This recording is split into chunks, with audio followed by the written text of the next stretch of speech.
Hey guys, hope you're well. Today we're going to run through a quick practice problem which contrasts primary and secondary source of liquidity.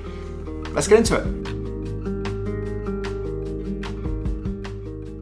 Okay, so we're presented with a practice problem here which is representative of maybe what you'd find in a CFA level 1 exam, and we're asked basically a question which contrasts some of the characteristics of primary source of liquidity and some of the characteristics of secondary sources.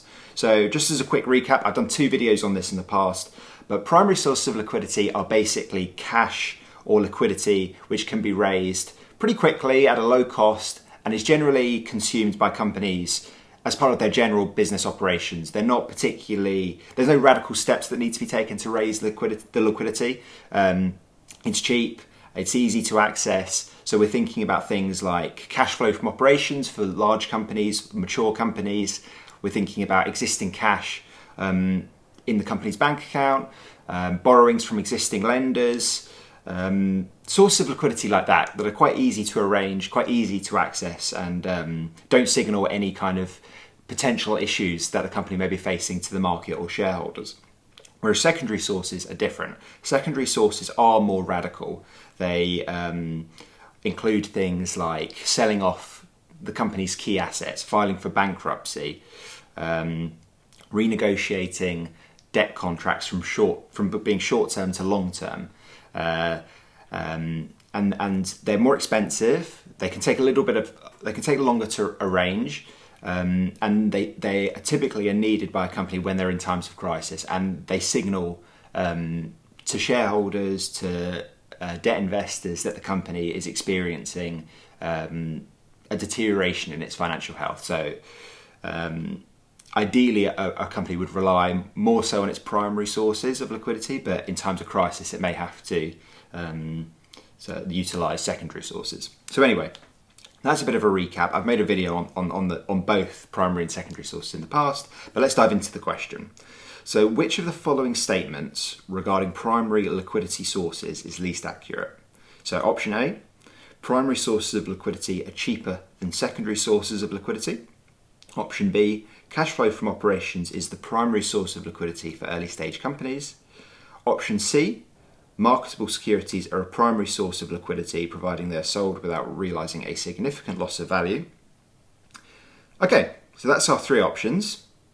So let's start with option A. So option A, primary sources of liquidity are cheaper than secondary sources. So that is correct. So we discussed that a moment ago. Primary sources are typically easier to access and cheaper. So for example, your existing cash on your balance sheet comes at no cost.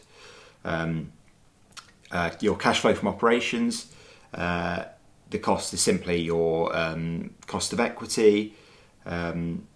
So primary sources are considerably cheaper than raising secondary sources, so we know that statement is correct. Statement B, cash flow from operations is the primary source of liquidity for early stage companies. So I think this statement is incorrect. So cash flow from operations is a primary source of liquidity, but only for mature companies. The issue with early stage companies is that they're typically unprofitable. And if you're unprofitable, you're not going to generate positive cash flow from operations. So you're going to have to rely on things like borrowings. So cash flow from operations indeed is a primary source of liquidity, but not for early stage companies. So I think that statement is incorrect. Option C, marketable securities are a primary source of liquidity, providing they're sold without realising a significant loss of value. So yeah, that statement is correct. So marketable securities, particularly liquid marketable securities, are a primary source of liquidity, providing we don't realise a loss because we need to sell them quickly.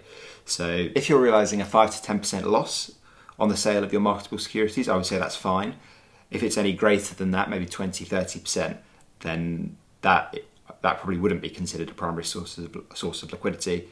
But yeah, in this particular option, we're told that there's not going to be a significant loss of value. So I would consider that indeed a primary source of liquidity. So yeah, option A I think is correct. Option C I think is correct. So the correct answer is option B. So hopefully that helps you understand a bit more the differences between primary and secondary sources of liquidity. In an exam scenario, you'll often be asked to classify a primary source or a secondary source, contrast the two. So yeah, hopefully the videos that I've made in this series have been helpful. If you've got any questions, please comment. Happy to take any questions that you may have. And yeah, I'll see you guys in the next video.